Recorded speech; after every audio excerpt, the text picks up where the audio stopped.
And for more, welcome in CBS Sports MLB writer Matt Snyder. Cubs bullpen tossed 4 2/3 of perfect baseball in Game 1. Padres pen answers back in Game 2, 5 1/3 of one-hit ball. Trade deadline acquisition, Mason Miller has struck out the first 8 batters he faced in the postseason, including 5 in this game.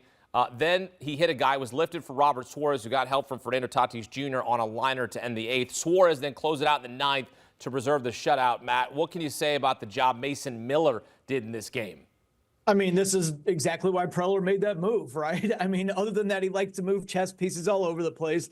Look, I was thinking earlier, I think he might have the best pure stuff that I've ever seen when you just watch, let's say, one inning, right? Like, we don't get to go back to prime Pedro Martinez and say, yeah, but he could go 7 or 8 or 9. No, I'm just talking about one inning, going out there, throwing 104.5 miles per hour, dropping in breaking stuff well over 90 in the strike zone. All command is great.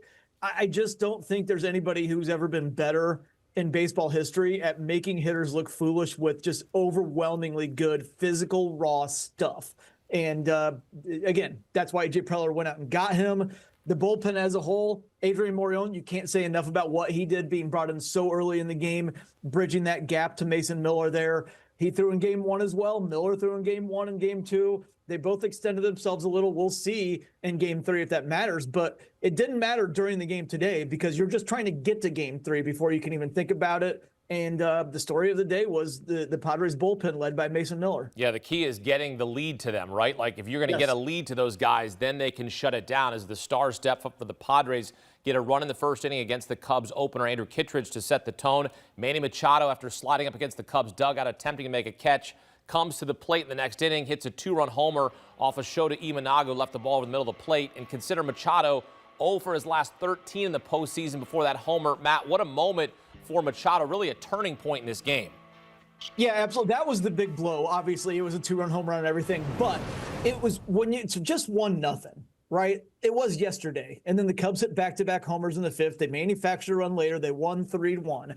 This one looked like, okay, is it going to be similar to Game 1 where the Cubs give up that run early, but the pitching keeps them around, and then they make their move in the middle innings before they have to deal with Mason Miller? Well, Machado gets that 2-run shot, and all of a sudden, Schilt feels like, hey, I'm going to go to the bullpen now and preserve this 3-run lead, maybe extend these guys and make sure the Cubs don't even sniff this lead. And that's what happened. There were times that the Cubs had a runner on base.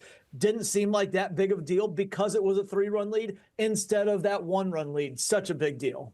Padres force a Game 3. Former Cubs pitcher Yu Darvish gets the ball for San Diego. Jamison Tyone on the mound for Chicago, Matt.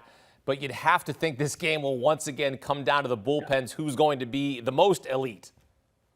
Yeah, absolutely. I mean, if you look at just this pitching matchup and you just look at the names, I think people might have a tendency to think, oh, Yu Darvish is way better than Jamison Tyone. I disagree. Right now, Jamison Tyone is the better pitcher, but it might not matter. If the Cubs don't get to Darvish early and let's say the Padres scratch a couple runs across and it's 2-0 going into the 4th or 5th inning, all of a sudden Mike Schilt just might drop the hammer, and that might be enough to win the series right there with those power arms in the bullpen. And again, that was Preller's plan at the trade deadline when he went out and he added. They did suffer the big blow earlier this season when Jason Adam went down with injury, but they've still been able to piece it together. Jeremiah Estrada has stepped up in the meantime. Remember, Michael King is in the bullpen for this series. If they wanted to use him as kind of an X-factor reliever to bridge the gap between Yu Darvish and that bullpen, that's something to watch for tomorrow.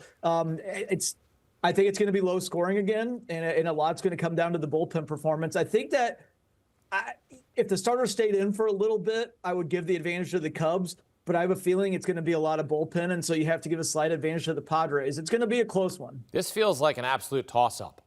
Like, yes. If you ask me to pick a winner, I don't know, honestly.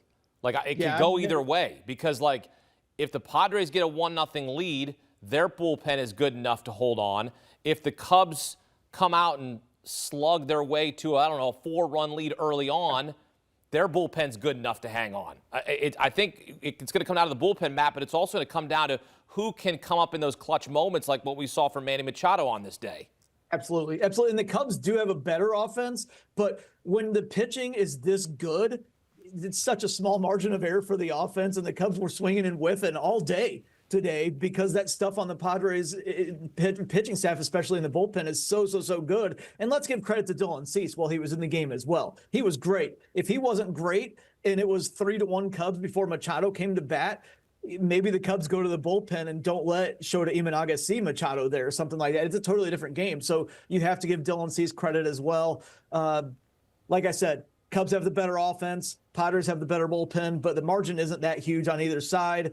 You could see either pitcher getting knocked around, but you could also see either starting pitcher do really, really well. It's probably, as you said, it's a total toss-up. It's probably one of those games where the gambling line will be like -110 for both sides. Maybe -115 Cubs, -105 Padres, just because it's in Wrigley, something like that. But it is a toss-up. Well, so much is at stake. -118 Cubs right now, +100 for the Padres. So look, we were right. We were thinking, right? We're right on the line in terms of it's a virtual pick 'em. There's so much at stake, though, right? Padres are trying to not be the Padres in the postseason. Like, here we go again. They're going to lose a series. And the Cubs had such a great season, even though they got caught by the Brewers, and they're trying to get redemption and move on and face those Milwaukee Brewers. The winner moves on to the division series. The Brewers awaiting the winner of Thursday's game. And, well, the trend is not your friend if you are a Cubs fan.